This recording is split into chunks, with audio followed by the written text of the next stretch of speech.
The Country Church by Washington Irving.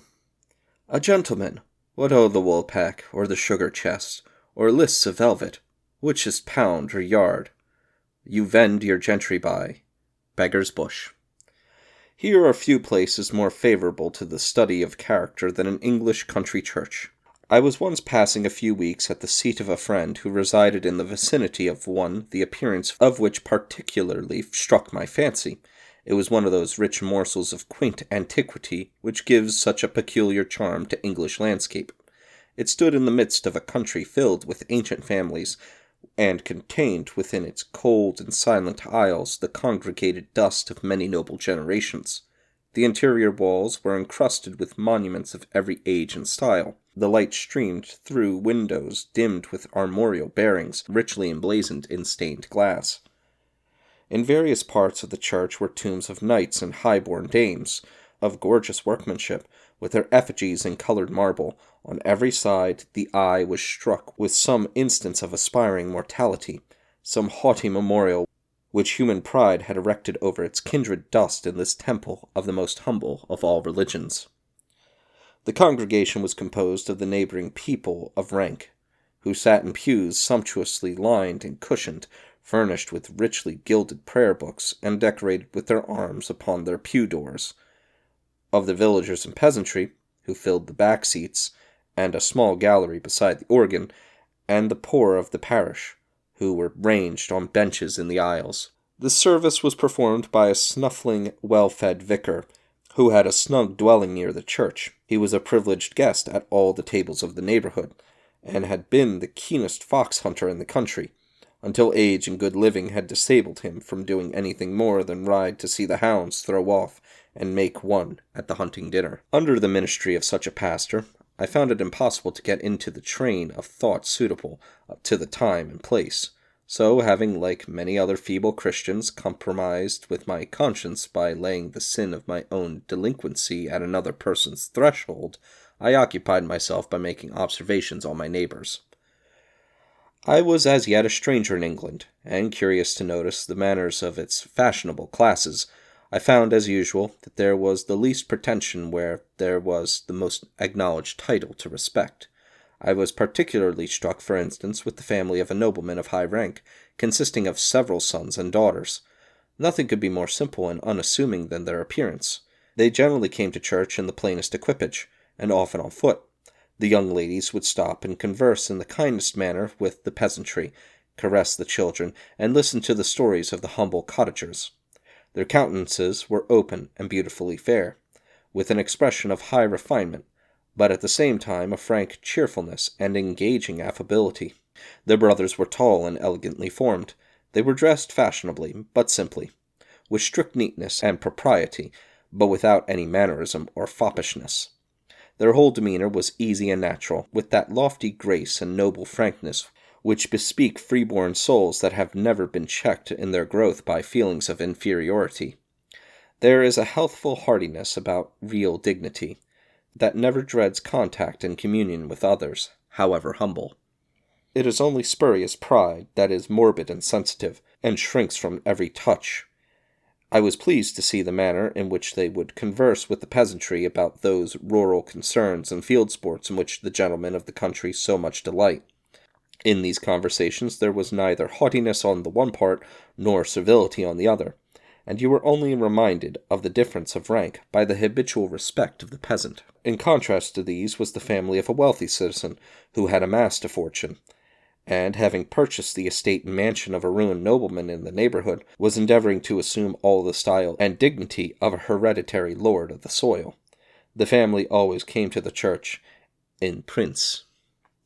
They were rolled majestically along in a carriage emblazoned with arms. The crest glittered in silver radiance from every part of the harness where a crest could possibly be placed.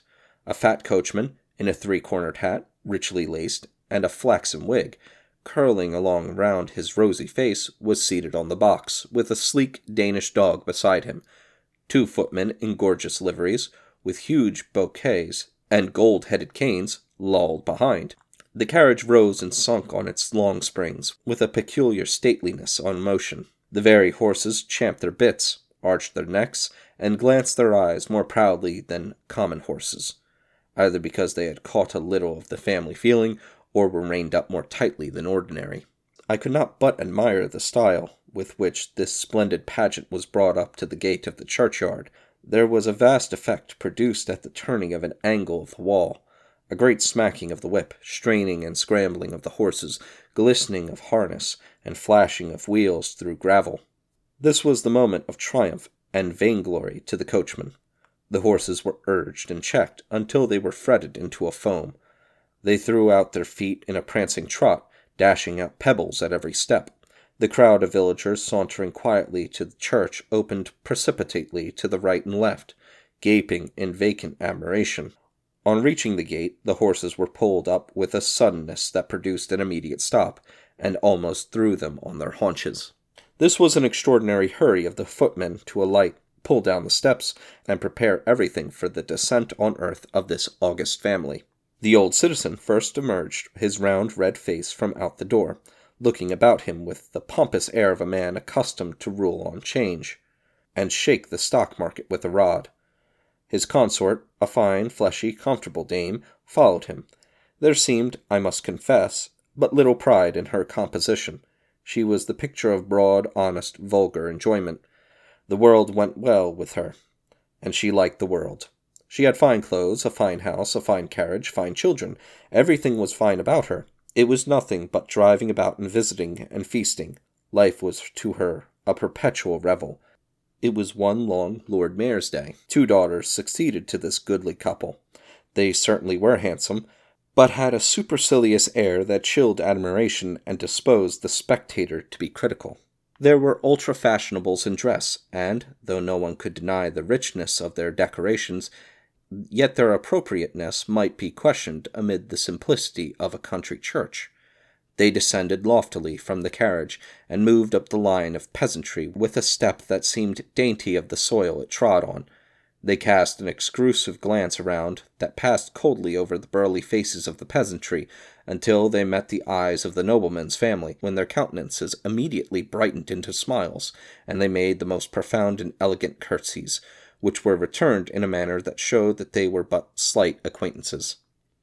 I must not forget the 2 sons of this aspiring citizen, who came to church in a dashing curricle with outriders. They were arrayed in the extremity of the mode, with all that pedantry of dress which marks the man of questionable pretensions to style. They kept entirely by themselves, eyeing everyone askance that came near them, and as if measuring his claims to respectability. Yet they were without conversation, except the exchange of an occasional cant phrase. They even moved artificially, for their bodies, in compliance with the caprice of the day, had been disciplined into the absence of all ease and freedom. Art had done everything to accomplish them as men of fashion, but nature had denied them the nameless grace. They were vulgarly shaped, like men formed for the common purposes of life, and had the air of supercilious assumption which is never seen in the true gentleman.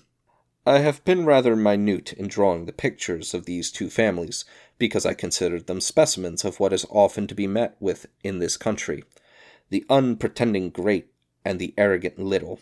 I have no respect for titled rank, unless it be accompanied with true nobility of soul, but I have remarked, in all countries where artificial distinctions exist, that the very highest classes are always the most courteous and unassuming. Those who are well assured of their own standing are less apt to trespass on that of others, whereas nothing is so offensive as the aspirings of vulgarity, which thinks to elevate itself by humiliating its neighbor.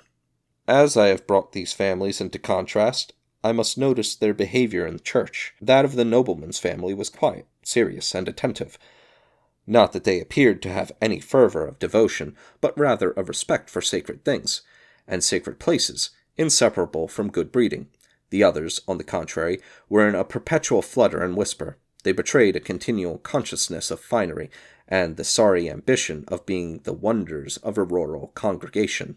The old gentleman was the only one really attentive to the service. He took the whole burden of family devotion upon himself, standing bolt upright, and uttering the responses with a loud voice that might be heard all over the church. It was evident that he was one of these thorough church and king men, who connect the idea of devotion and loyalty, who considered the deity somehow or other of the government party and religion a very excellent sort of thing that ought to be countenanced and kept up. When he joined so loudly in the service, it seemed more by way of example to the lower orders, to show them that, though so great and wealthy, he was not above being religious, as I have seen a turtle-fed alderman swallow publicly a basin of charity soup, smacking his lips at every mouthful and pronouncing it excellent food for the poor. When the service was at an end, I was curious to witness the several exits of my groups. The young noblemen and their sisters, as the day was fine, preferred strolling home across the fields, chatting with the country people as they went. The others departed as they came, in grand parade. Again were the equipages wheeled up to the gate. There was again the smacking of whips, the clattering of hoofs, and the glittering of harness. The horses started off almost at a bound. The villagers again hurried to right and left. The wheels threw up a cloud of dust, and the aspiring family was wrapped out of sight in a whirlwind.